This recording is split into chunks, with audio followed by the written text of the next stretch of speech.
Welcome back to another Growing in Grace podcast.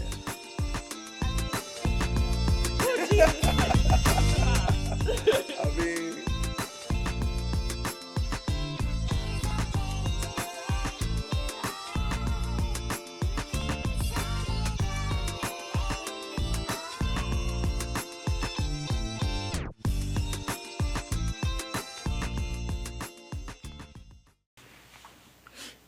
welcome to another Growing in Grace podcast. We're glad that you're with us today. We would like for you to like, share, and subscribe these podcasts to your friends and family. And we're just glad that you're with us. We would like for you to email us if you have a question or a concern about any of our podcasts, or would like to see a conversation be discussed on our podcast. You can email us at ltgigpodcast at gmail.com. ltgigpodcast at gmail.com. Glad that you're with us today again, and I believe we're going to have a good conversation today. And the conversation is about when the odds are against you.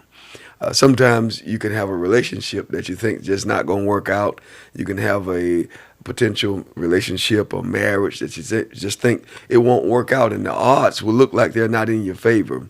But when God steps in and helps with the situation, he's able to allow you to overcome the odds.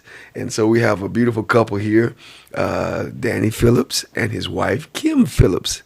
And they are here to tell us the story about the odds being against them. Now, how long have y'all been married now? 22 years. 22. Well, it'll be 22 years November 9th. 22 years November 9th.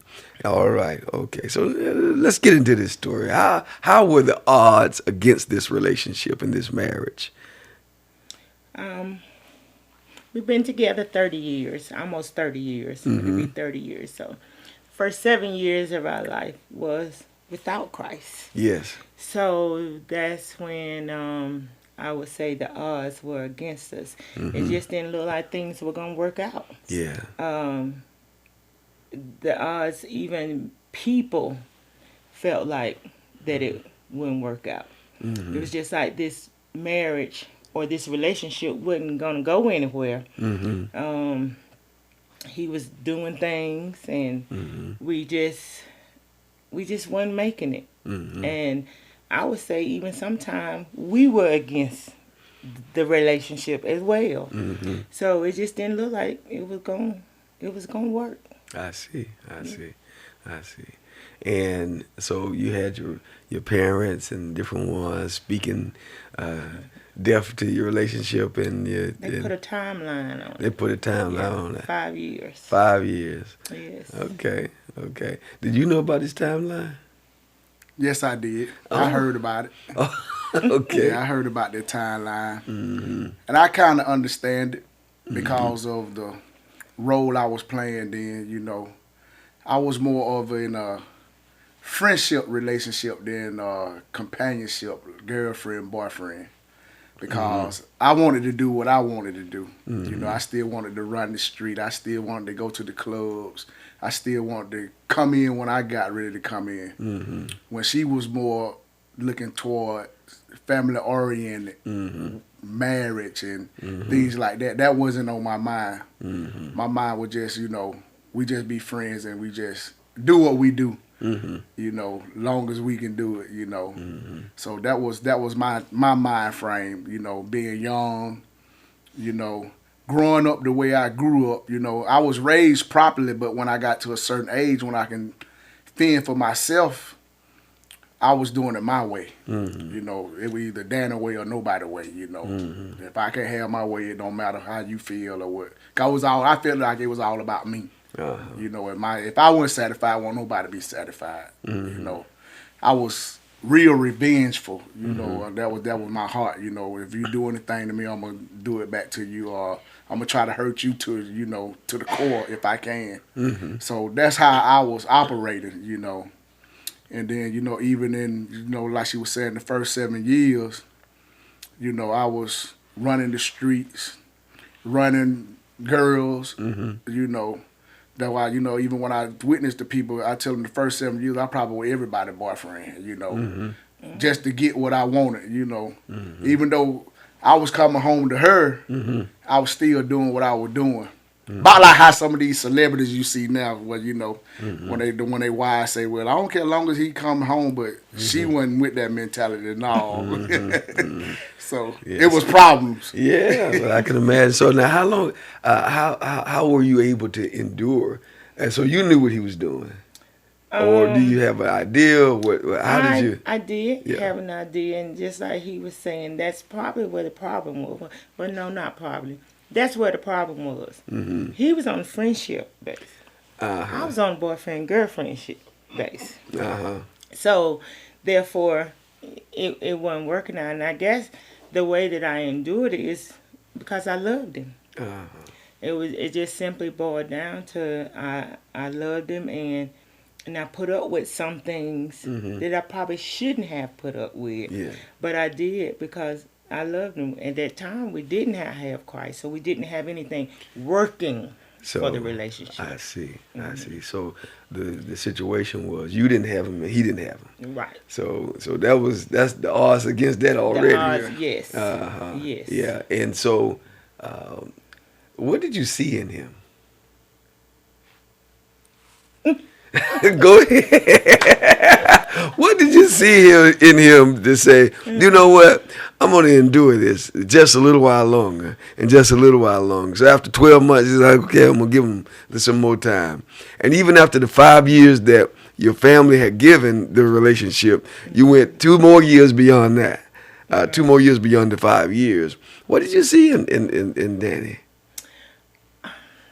I think it was just love. Yeah. Sometimes you're blinded by love. And when you're blinded by love, sometimes it'll blind those things that you know are happening. And you know that's going on, but it blinds that. And so that's what I feel like that was happening. There's nothing else. I just feel like it was love. I see. I see. And it blinded everything else. Yeah. So you went on, and at what point did you think, okay, I think I ought to marry this guy? At what point did you come to the point where you said, I think I'm gonna marry him? What made you want to marry him? When he asked me. So I did not pursue it. Yeah. So when did you ask her? Well, the way that came about, truth be told, I got a phone call one day. We were both laying up on the bed. I don't know if we were looking at TV or whatnot. I got a phone call. And so when the phone call came, it was a female. Because I was the type, normally my phone would have been on vibrator either off at home. But this particular time, I guess I slipped. And it rang. And so when I answered it, I said, yeah, I'll call you back. Dotted out and hung up. And she was like, who was that? So I said it was a friend of mine, because I got a childhood friend of mine. We real good friends that she know of, and we still friends. Which was the wrong mistake to say, because I wasn't thinking she was going to call that friend, because they had that relationship too, where she could call her. Friend, right. So when she called her, she was like, that's how it is when you lying. Yeah. Right. So sometimes them lies don't work out. Yeah, right. they didn't work out. And I wasn't thinking quick enough. It wasn't coming. And so when she called her, and she was like, no, I didn't just call that. I was not. So then I tried to blame it on my brother, and she was like, no, that was a female. And then it just started going through my mind. I'm like, this woman is too good to me. She always been good to me. Even when I'm in trouble, she'll bail me out of trouble. She made sure I got to where I needed to be.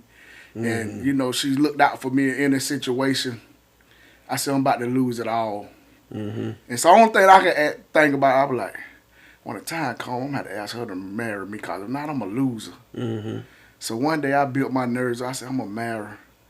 And so I asked her, would she marry me? But before I asked her to marry me, I called one of her cousins where we can go out to dinner, and I surprised her with it. She just thought we were going out to dinner. So I did it, and I proposed to her. when we went out one day. But I like to throw it all away. Well, so now here's the thing: how did you get out of that little jam? How did you get out that little jam where you? So before you went to dinner, somehow or another you got out of that jam. How did you get out of that jam? Do you remember? I just started getting it right. I started coming Oh. home. I started, Okay, so you was about ready to walk away from that Yeah. Well, situation. that's kind of how it went that night. So then you Got start it, straightening yeah. up so that you can ask, so she could say yes. Okay. I And he see. actually asked that night, but I said, you know what? No. If you just doing this to keep me, I've been your girlfriend for 7 years. He's like, I don't want to lose my family. I said, you don't have a family. I'm still your girlfriend. So I was kind of done then. I see. So then you had to step it up. Yeah, I had to get it together. Had to get it together. Yeah.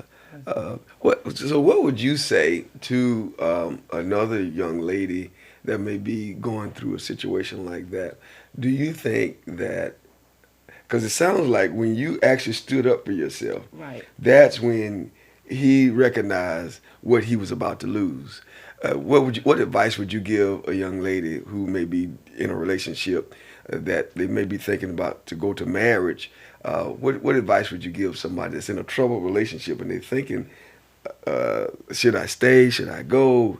What advice would you give them? I would say think about yourself first, because I did not put myself first.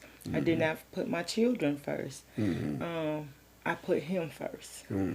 I didn't even put God first. So I had started noticing where I had started crying. I was seeking the Lord, but I didn't really know how to. And at that time, and I said, Lord, as soon as I get married, I am going to change my life. But I would not suggest that to anybody. Don't put the Lord on the back burner for somebody else. You choose the Lord, and then He'll work everything else out. And I did not do that. And so that's what I would suggest to another young lady. Choose you. Choose the Lord. And then it can work out. Yes. Because some of the things that I went through, I might not have went through had I chose the Lord first. Yes. And so, So that's a better path. right. Seeking first the kingdom of God and His Right. righteousness, and allowing Him to add Danny add to the you. rest. Yes. See, Danny could have been added after you sought God first. Right. And if you had sought God first, some of that you probably could have cut some of them years of Right. trouble out. Yes. And because Danny would have known, especially if God got on his case. And you seek God and put God on his case. Right. And the reality is that really sometimes people put people above God. Right. And that's a mistake. Yes. That's a mistake. And people are seeking their natural things. And then they go when they get that natural objective, then they're going to turn to God. Right. And that's the wrong That's order. the wrong thing to do. That's the wrong order. So that's very good advice. Very good advice. So you proposed Yes, sir. after you straightened up Yes, sir. and you got on your best behavior, and then you said yes. I did. So what made you say yes? Um, After all them years of trouble, what made you say yes?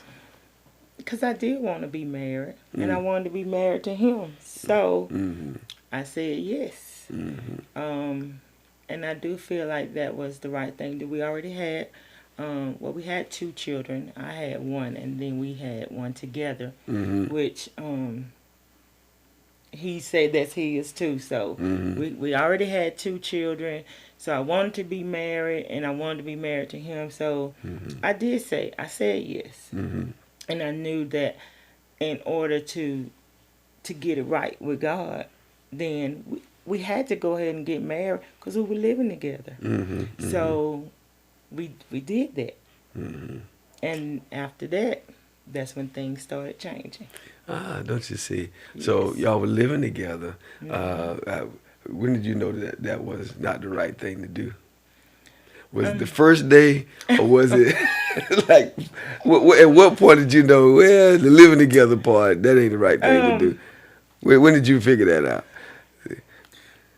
I really didn't figure that cause I guess it wasn't bothering me. I guess I didn't have no No conscious recollection, of it. no Right. conscious of it. I was just going with the flow. I didn't. You know, I always have heard. Being married. Do it the right way, but I wasn't thinking it in that manner of being married.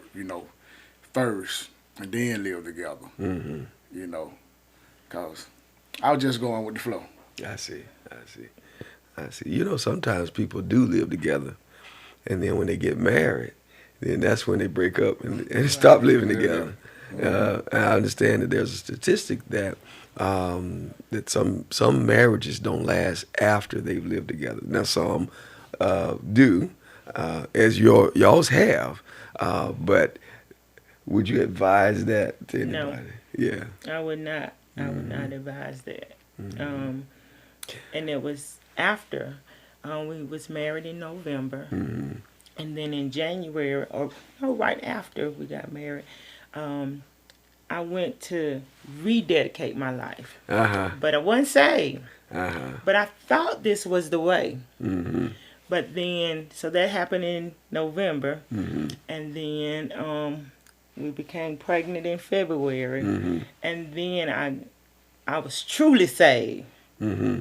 in June. Mm-hmm. So it was just like the Lord started working things out right after we got married. He Yes. started putting it in place. Mm-hmm. But it was after Mm-hmm. we got married. I see. So we wasted 7 years. Uh-huh. But then when we got married, Mhm. that's when he started working it out. Yeah. Yeah. So all those odds that was against us started lining up. Mm-hmm. And it was because we had accepted the Lord in our life. I got saved maybe June 30th, right after we got married in November. I got saved June 30th, and he got saved, I think, like maybe July 3rd, July 4th. Oh, it was close. It was Yeah. close. I did understand that you might have got saved first, Yes. but I didn't know that it was so close. Yes. So y'all coming to God similar at similar times. So now what? So you came in. So what drew you in? Because you the big fish. So how you get caught up?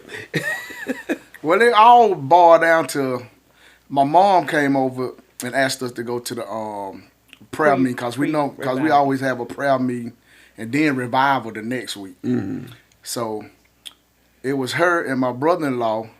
They went, and me and my sister, we stayed at the house. I was like, man, I ain't going down to the church, Because, I used to go every now and then when I was in high school, and then, like, when I got grown, if I got in trouble, my mom would be like, well, you need to come to church Sunday. I'd be like, well, I'll go down now since she asked me to go, She did come and help me out my little situation. Mm-hmm. So I knew about it, but I wouldn't go because I knew it was a difference. You know what I'm saying? I knew, okay, something got to change for me to really, be at this church. But they went, and they came home that night, and they were so happy. I'm talking about, I never seen somebody so happy. I don't think it was the amount of money could have had this happiness they had. I'm talking about they started jumping all in front of the TV. I'm looking at the TV. I'm like, man, if y'all don't sit down, get out the way. They were saying, we saved. I'm like, man, nobody was hearing nothing about no being saved. Saying, I been hearing that growing up, with my mom and dad. I was like, man, nobody want to hear that. And then that next night, my mom came and said, Danny, you going? I said, I'm going to go and get this woman on my back, So I got to get off because she ain't going to stop asking me. And I went that next week. And when I went that next week, that's when the Lord, he came in and saved me. Mm-hmm. It just, it was like the enemy didn't want me to even accept it because when they were making altar call, I couldn't even get up. It was like somebody sitting in my lap. Mm-hmm. But God gave me just a few seconds enough to where I can get myself up, and I went. And my whole life changed from that point on. I've never been the same no more. I never looked back. Because I never felt like that in my life. I never felt so free. I'm talking about, like, no matter what the problems was, I was free. I'm talking about, it just like, whew, like my whole journey, okay, it's in the right direction now. And that was the best day of my life. Yeah. The best day of my life, And when that happened, and then I seen what God really started doing for us, how things start gelling together, how things start to work out like how it's supposed to be. Yeah. You know, he put me where I'm supposed to be, you know, as the head of the household. You know what I'm saying? Not the slave master, not telling everybody what it, but just the head. He started putting us in line like how the order is supposed to be, and things start working out from that point on. And one of the things too, even before then, after we got married, I had actually told her, I said, I'm not marrying you to divorce you. So I was trying to, you know, even though we weren't saved at the time, I was trying to like, I gotta do right, I gotta do right. And we So when you said I'm not marrying you to divorce you, were you speaking to yourself or were you speaking to your wife? I was speaking to her. I don't want to waste our time. If we're not gonna be together, let's not even, you know, go through it. Let's go. Oh, you said that before y'all got married. No, after we got married, I was like, I'm not marrying you to divorce you now. So we need to go on. You know, we gonna do it. We gonna do it. And so, but then that's when God started. You know, I believe the Lord seen our hearts that we really wanted it. Because without Him, I don't think we would stay married.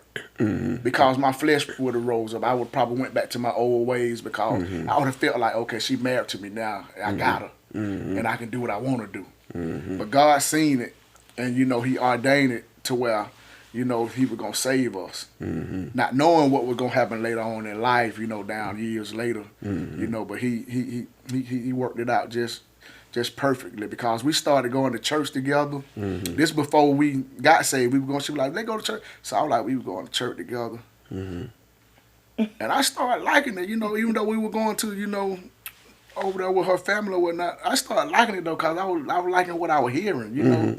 I was like, this good, you know. We were going to Bible study. But then when we went down here, Saints Tabernacle, to that revival, my whole life changed, because I heard something I ain't never heard before. That I can live right. I'm like, okay, you know, and you ain't got to do this. He can stop you from this. Cause when we were going to the other church, I still was drinking. I still would get high. You know, so we just were going to church. But when I actually heard that you actually can stop these things, God can actually clean you up. I'm talking about you ain't got to go to no rehab, no AA meetings. I'm talking about when I say cleared up right then, that's what I experienced. I'm talking about having over 20 something years, I haven't drunk anything for as alcohol and, you know, liquor and stuff like that. Haven't smoked no marijuana. I haven't even used profane language. See, don't you see? And that's how I knew it was God. Yeah. And the thing is, sometimes people say that you are what you have been, when actually when God changes you, you're no longer what you have been. No longer. He actually comes to make you a new creature. Exactly. And allow old things to be passed away. And when you haven't done something in that period of time, you can say you still that thing. Right. Like what they say in the AA meetings. They say once an addict, always an addict. And I try to tell people don't say that. Yeah, exactly. Don't say that, because if God changed you from that, then don't say you that. Exactly. When that's not your identity anymore. Exactly. Just like if a person stopped lying, you wouldn't call him a liar. Exactly. As long as you stop, then you're no longer a liar. So it's wonderful that you begin to make a change and things begin to change. And so whereas you started out with the odds were not in your favor, no. They turn in your favor when you turn to God. Right. And ultimately that's what everybody should do. Turn to God when things are not, really when things look like it's kind of working good, you still should turn to God. Right. Yes. But really he come to help and to turn our lives around and to give us a benefit in life. So what do you feel about when things turn to God? How do you begin to see things turn in your favor? So once we got saved, and when he was saying we were going to church, and that was true, but there was no change. So salvation without change, you need to check it. And that's what we thought we had. We thought we were saved. But we wouldn't, because there was no change there. And as you said, you become a new creature. Right. So once we had gotten saved, we had accepted the Lord for real, then that's when everything started to change. Just our life in general, and we started putting each other first. And so I just feel like that's, the Lord started working for us. And it remind me of a story in the Bible about, David and Goliath. the problems, the situations, they seem mightier than us. They seem stronger than us. They seem bigger than us. But with God on your side, you can handle those. You can come out on victory side once you accept the Lord in your life. So he began to, and there was things that we went through shortly after we got saved. We lost our home. We lost our vehicle. We had to go. We had to go live at the church. Our pastor at the time, she allowed us to come and stay at the church for 2 months. We lived in the church. But see, with God, we were able to handle that. Had not, we had the Lord. There are some people who still handle it, but we were able to handle it better. And because we slept at the altar every single night, that's where we slept. And we gained strength together because we were going through it with the Lord on our side. So I feel like when the Lord is on your side, you can handle those situations better. Even though they come, you can handle them better with the Lord than when you don't. Because see, when we didn't have the Lord, we handled them wrong. Because he didn't have he had a country girl. So, you know, and my daddy didn't have any boys. You say you a country girl? My daddy didn't have any boys, so you know he raised me. So he raised a little tomboy. Okay. But I never got confused now who I'm supposed to like now. I got you. Let's just get that right. So I never got confused in that, but so I wasn't one to just push over. That's what he was saying he was. Yeah. So I feel like the Lord has even helped me in that to help me, be more submissive. And he has to remind me sometimes. But, the Lord, he helps us. Yeah. And I feel like that's why we are where we are now, because the Lord has stepped in the relationship, just like in the fiery furnace. He got over in there with us when things got hot. And he helped us. And we came out with no stench. I see. Because God got in there with us. And he helped us. And I just feel like with the Lord on your side, things can come, but you can go through them much easier. Yeah. So one of the characteristics that changed when y'all turned to God was you really began to develop in God. You began to become more submissive.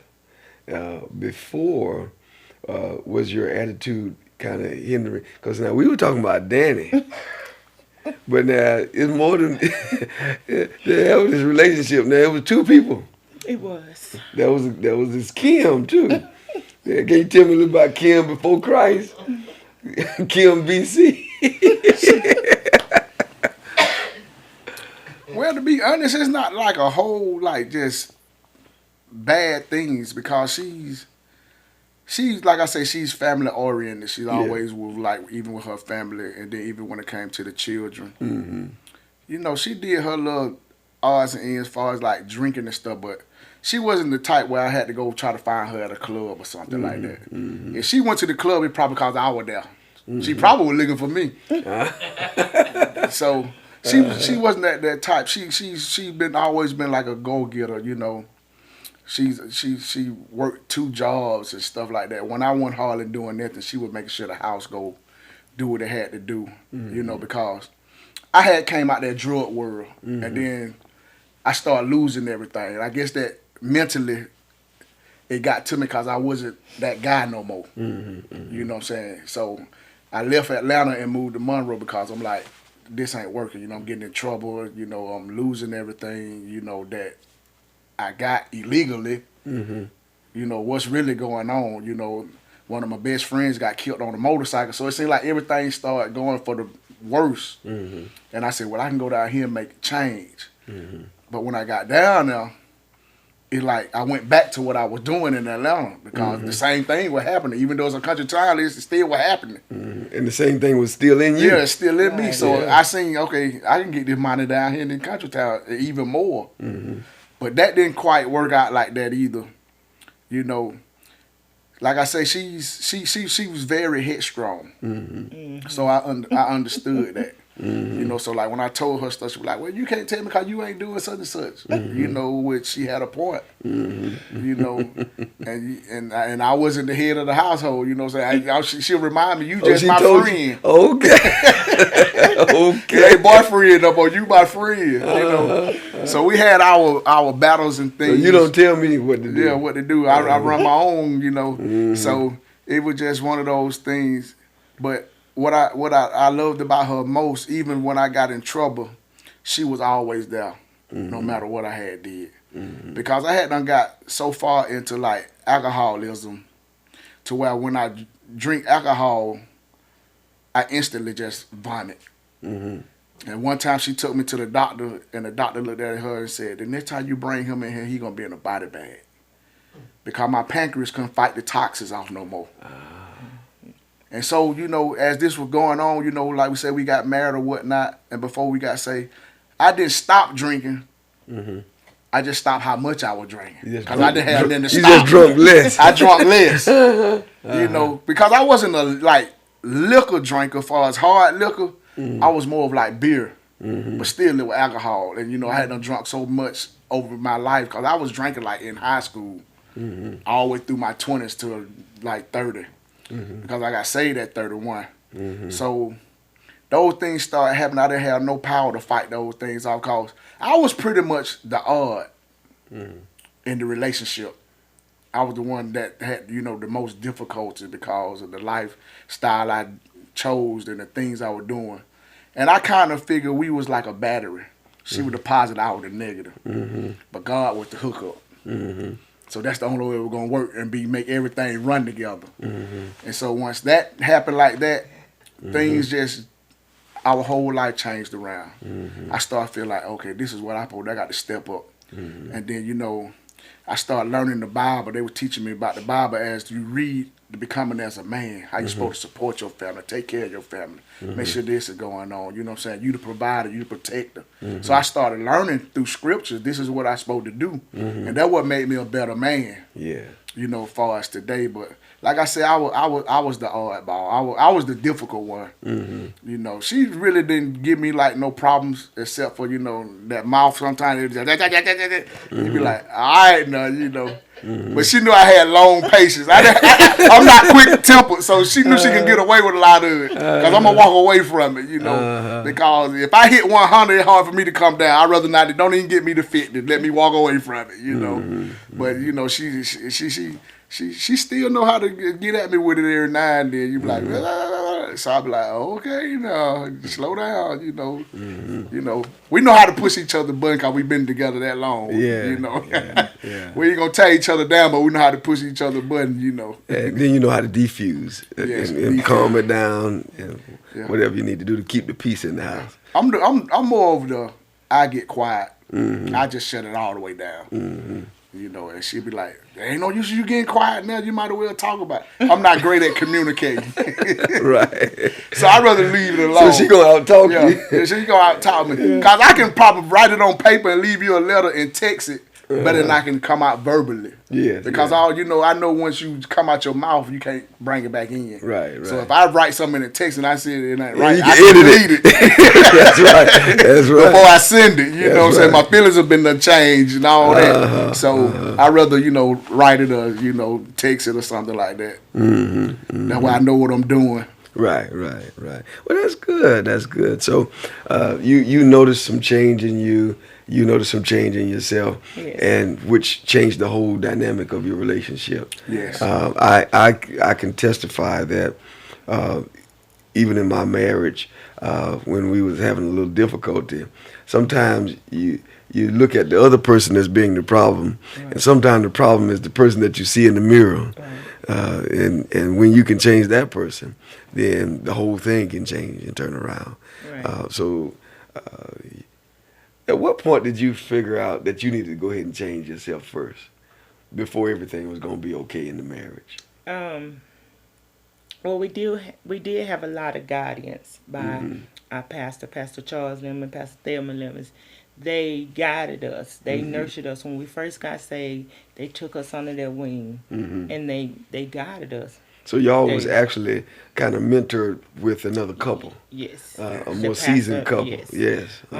So, and they began to tell us, and I remember Pastor Charles them told us, you let no one come between y'all. And he went down like this. He said, you let no one come between mother, father, sister, or brother. Now, sometimes it took some of us longer, to realize that. But, we got it together. And so, and we began to, and now some of it came on later. When I started working on self. I Yes. had to start working on self. I had to start, when I started reading and I started learning more about the Word of God, and then the Scriptures itself, and it talk about self. And I know that one time the Lord spoke to me and said, don't worry about nobody else. I'll judge them just like I judge you. So you do what you're supposed to do. Because I can't be judged by what you do, but I can be judged by what I do. And that was a learning process for me, because I was trying to, remind God, well, this person doing this, or this person is saying this, or he's doing this. But I had to fix me. And then he do the rest. That's right. So once you realize that you got to fix you, and you're going to be judged by you, the deeds done in your body, then it helps you start thinking, okay, I got to get myself together. And once I get myself together, then the Lord can fight for me. He Yeah. can help me. But he still have to remind me sometimes that he's in control, and he's the one who's doing it. And then I come on back down. Yeah. So I just feel like that's when, I started working on self. When he spoke to me himself and let me know, you don't worry about nobody else. I got that. You worry about you. Because if I work on you and I keep on telling you how bad you doing and all of that, you going to get it together, and I'm going to still be where I'm at. Yeah. Yeah. See, the other person done got And straightened then- out because 'cause- you ain't 'cause- paying attention to yourself. Right. Yeah. So you got to pay attention to yourself. And when you start paying attention to yourself, the Lord can help you. Yes. So That's true. That's true. And so you was reminding God about everybody else, huh? Say, Lord, look at this one. Look at that one. Like he needed some reminding. right. He didn't need to be knows reminded. all. He already knew see that. it. He And knew about them sees and all. you. Right. And that's what we forget sometimes. He knows all. So Yeah. So what helped you to stop reminding God about what other folks were doing? About what your wife was doing? Or did you ever have that problem? Well, he had to show me because I believe I was getting ahead of myself. Even when I was like, well, Lord, she's doing this, and he's reminding me, what are you doing? So that's the reason that slogan came to me years ago. In order for there to be a better you, you got to be a better me first.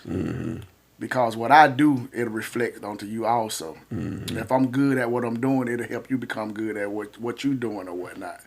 So it was those things. He showed me I had to work on me. Yes. Yeah. Even though you can be mild-mannered, you can't have no quick temper, but still things will make you think within the flesh. Because Satan will always remind you where you come from. And he'll put those thoughts in your mind where you can do this to this person, you can do this to that person. But God give you that mind, no, you don't do that. You don't do eye for eye. You don't go real for real with people. So he had to show me things where I had to cleanse myself of, get rid of, even with the anger, because I believe I was angry at other people because of what I went through. Because it bothered me a lot, like with my mom and my dad. they raised me and did everything they could do for me. But like when it came to sports, it like they were never there. I can hear everybody out in the crowd calling my name, but my parents and everybody else, mom and dad out there.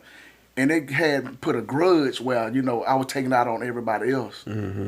But not knowing my mom and dad were down at the church praying for me to become a better person.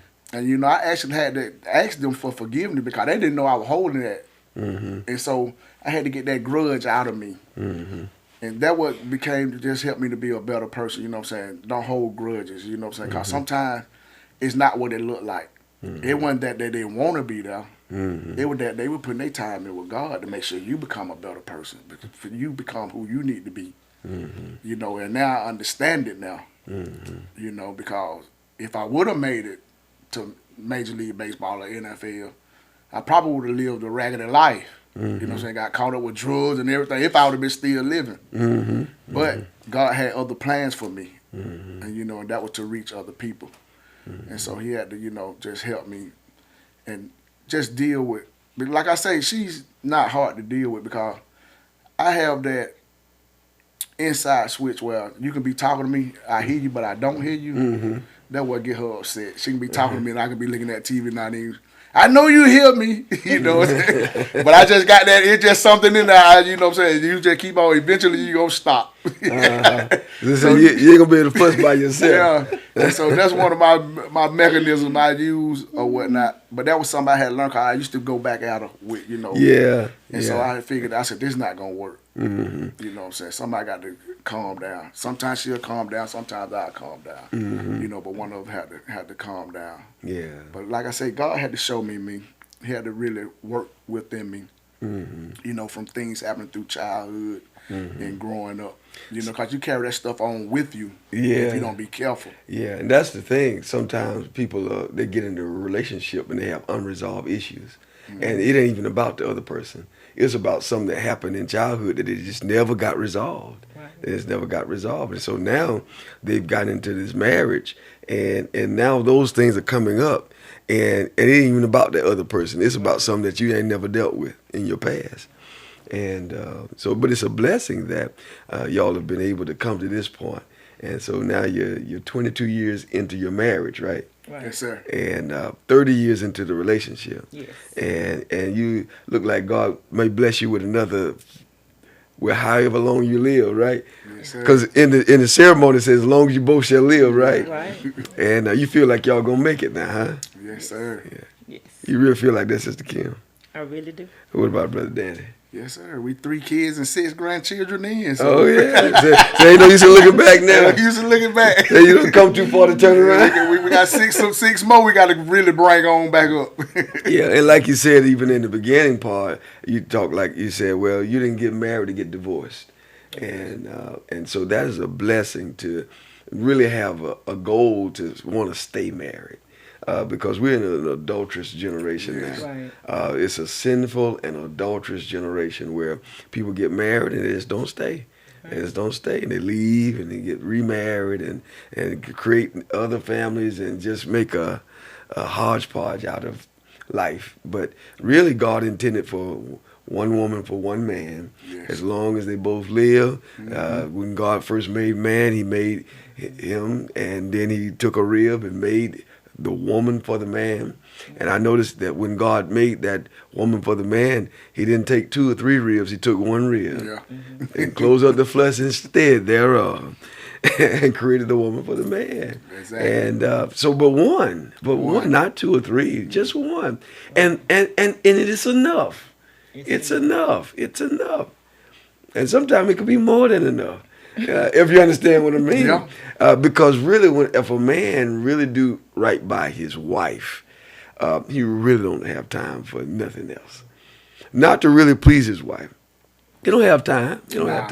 What do you think, Brother Danny? No, that's too much. You know, like I say, even before marriage, just out there running those streets, that's a tough task trying to be here, be there, you know. It just, you run yourself raggedy. You know, it's not worth it. It's not worth it. And that's some of the key things, you know, me and her, we also do marriage counseling and stuff like that. And those are the things we point out. We we always, ask them first. What are your backgrounds? Because we know you come from two different backgrounds. We come from two different backgrounds. But what do we meet to make those two backgrounds men together? Where you can see where I come from and I see where you come from, and we can make it work. You know my weaknesses, and I know your weaknesses. You know my strength, I know your strength. And and that's the thing about it. Like I say, she's family oriented, so she always have been around that love. And my mom and dad loved me truly, but it just was something about when I was playing sports, it like I didn't feel love. And I guess that's what I was looking for. Like I say, I was looking for those things right there. They weren't there, but it wasn't like an intent. They was on another mission, which I appreciate they did. You know what I'm saying? And that was something I held within. And it was almost like, okay, I don't want to go forward no more. I'm gonna do what I want to do. And that's when I started looking outside of what they was doing for me, providing for me, showing me how to, provide for a family. My dad was that key example. This is how you take care of your family. You know what I'm saying? He was a construction business owner. This is what you do. This is how you put money away for a rainy. He was trying to teach me those things.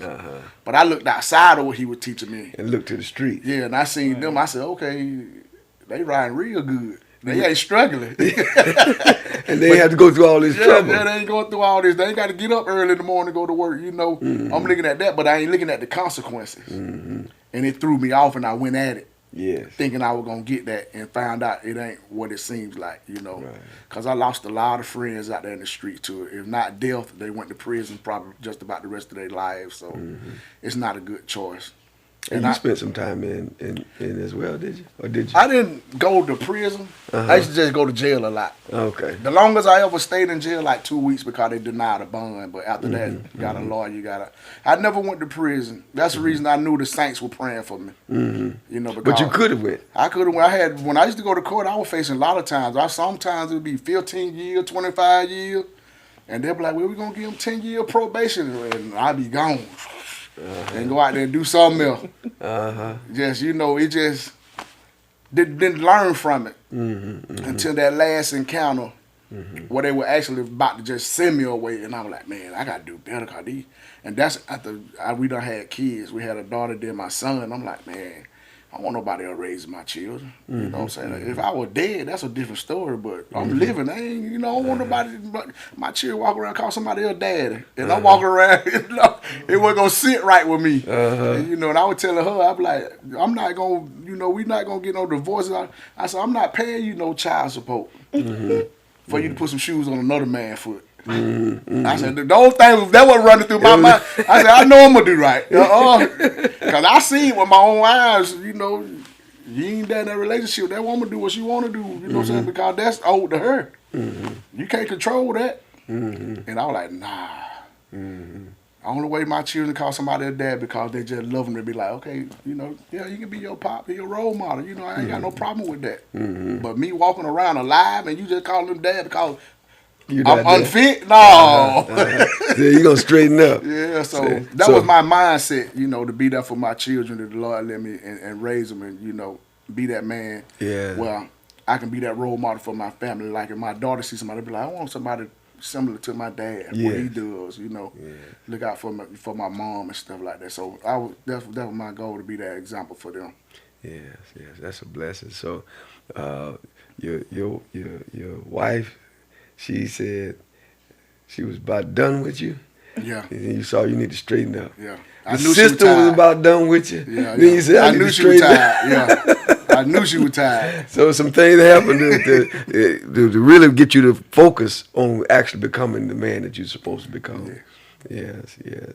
And so we started out where the odds were against you, but you feel like now things are working in your favor now. Yes. And so in closing, Sister Kim, what do you have to say about how did things turn around? Give a summary about how things began to work in your favor. I know he said he didn't want the kids calling anybody daddy, but he didn't want to lose his good thing either.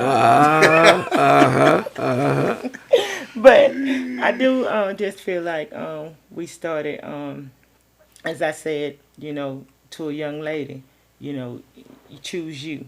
And then, you know, choose the Lord.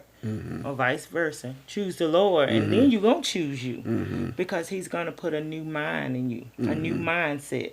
And then when you get that new mindset, you're going to make new decisions. You'll have a new heart. You'll have a new mindset. And all those things, you make different decisions than you did before. So I feel like when we accepted the Lord in our life, truly accepted him, not just said we accepted him, but we truly accepted him, then things begin to change for us. It began to work out in our favor. We started going through things, but then we knew how to go through it. We had a helper on our side. The Lord, he helps you through these things as long as you look to him. We didn't look to those things that we used to look to. As he was saying, he was looking towards the street. So he stopped looking towards the street, and we started looking towards the Lord. And he became a better man. So now, my daddy, I probably was spoiled a little bit. Because I said, you know, I didn't have any brothers. I was the oldest, and I was the daddy girl. So, and my daddy, he made a way all the time. That was up until he died. My daddy always made a way for us. He was not a saved daddy, but he was a great provider. And he always, if Kim needed a pair of shoes, whatever my sisters and I needed, my daddy came through. Yes. So I know what a man's supposed to do. I didn't know what a saved man's supposed to do, but I knew what a man was supposed to do. As a provider. So, yes, as a provider. And so with that, and, you know, so my daddy, you know, he was a great provider. And so then when we accepted the Lord, and the Lord began to change him, now he's a great provider, but he's a saved. He's a great person. And being saved, he's a man of God. So that was the difference between him and my father. You know, I didn't know what a man's supposed to do, but then our pastor taught us what a saved man was. And then he had a great example through our pastor. And he had a great dad as well. I'm not saying that his daddy wasn't, but that's who nurtured us, our pastor and his wife. They nurtured us into, I feel like, who we are today, because we didn't know. Right. But once they nurtured us and they began to show us the way, and then we began to learn the way, and we accepted the way, then that's what I feel like made the change in our life and help us to get on the straight and narrow way. And now I just feel like that's what has helped us for the odds not to be against us. Yes. That things are working in our favor. Even when we go through, it's still working out. Yes. Romans 8:28, when it say all things, they work together For the good. Everything that you're going through don't mean that it's good. And I give the example, when I'm baking a cake, you don't do the eggs by itself. You don't eat the eggs by itself. You don't eat the oil by itself. I use that illustration too. You can't do those. You can't do those things by Hey, themselves. that's my illustration. But together. You taking my illustration? But together. Exactly. You're exactly It right. worked for the good. It's a cake. Everything is not good. Yes. But together, Yeah. it becomes good. That's and right. I feel like when the Lord is on your side, that's what's going to happen. Yes. It become good. Yeah. So- Yes. You're so right about it. You know, like you said, with the oil and the different other things, you wouldn't take it by itself. No. But when you put it all together, all them ingredients, you have a cake. You have something that's delicious, something it's that's going to be. good. Yes. And so, closing remarks, Danny. I just want to say, it's like a lot of times, even in church, people quote the scripture, when a man find a wife, he find a good thing, Yes. which is true. Yes. But the latter part is what always get my attention. Where they say he obtained favor. Yeah. That's the part I love about it. Of the Lord. I love the good things. Yes. But that favor from God, Yes. because of the good thing, Yeah. that's what I look forward to, you know. And it's just good. And I just thank God for where he have us at now, because we haven't always been there. Yeah. And we try to be examples to younger couples and those that get married. This is how, just being an example. This is the thing. This is the goodness of it, of being together. And and God just been so good through all of it. Like she said, we don't had our times even after salvation or whatnot. But God helped you come through those battles. Even in marital battles, God always, you still have to seek God in it. Right. So I can say what I'm doing wrong. Show me what I'm doing wrong in this situation where I can fix this on my end. And then maybe if I get my end fixed, everything else will start coming back around. And God he been blessing us. And like I say, things are good when it comes to marriage. It's good. Yeah. I don't. It's nothing I take back and say, well, I don't really want to go through this right here. I'm for the long haul. I'm for the journey. Whatever God have us to do. And another thing too, even in marriage, because when she speak, she's a powerful speaker. She speaks. She's a powerful speaker. Even regular conversation, she's powerful. And I start saying, Lord, prepare me for her, because I don't know what she's gonna be prepared. I would set my heart where I can be, even though I'm the man, I want to be obedient to her, or whatnot. But then Lord anointed me to preach. I'm like, okay, God, how this working, But I was trying to set myself to where, because she's great at what she does, communication. And I was like, let me just be a supporter of her. But find out she's the supporter of me. And I just thank God for that. As it should be. Yeah, and I thank God, and I thank God for it, for He giving her to me to be that backbone for me, so to speak, to back me up, to guide me through, to encourage me when it seems like I'm, getting weak. Be like, okay, Danny, you can do it. Yeah. They encourage her, constantly reminding me. Yeah. Even sometimes when I don't want to hear, when I know she's right, I be like, but encourage me. Come on, you can do it. You got this. She's your helpmeet. Yeah. Yes. So, and she helped you meet the condition. Yeah. So that's what I love about it. Yes. And it's so wonderful to see how happy y'all are, and and how God has really begun to do a work in your marriage. And I love to see a successful marriage. Yes. So many marriages that have gone by the wayside, went off the rails, and I feel like it's part of my job to try to help them get back on the rails. But you can have a situation where the odds were against you, or maybe even against you now. But just because it's that way, it doesn't have to be that way. It can turn around. It can turn around. And sometimes you just need a good pastor to help you to come along. And like you said, your pastor and his wife, they began to bring you under their wings and help you see how it's done. And I would even say to our audience that may be listening to us today, I would tell you that I'm available. If you need some help, I'm available. Yes. And I want to help. Yes. I want to see your marriage be successful. That's right. God is a good God, and God instituted marriage, and it's a beautiful life. Yes, it is. And sometimes you just think that the odds against your favor, but it's actually the devil coming in to mess up things, just like he did in the beginning with Adam and Eve. Here come the devil talking, and they got kicked out of the house. Right. And they was in the garden where they had all the food, everything they needed right there. And here come the devil talking with his running his mouth, and the next thing you know, they're in a bad spot. Right. But here's the beautiful thing: Jesus come to help, and He come to bless. And so, this is not Sunday. So let me close the podcast, which is what this is. I really enjoyed your conversation. We're kind of becoming friends here, and you're like friends of the podcast. And I love Brother Phillips and your beautiful wife, Danny and Kim.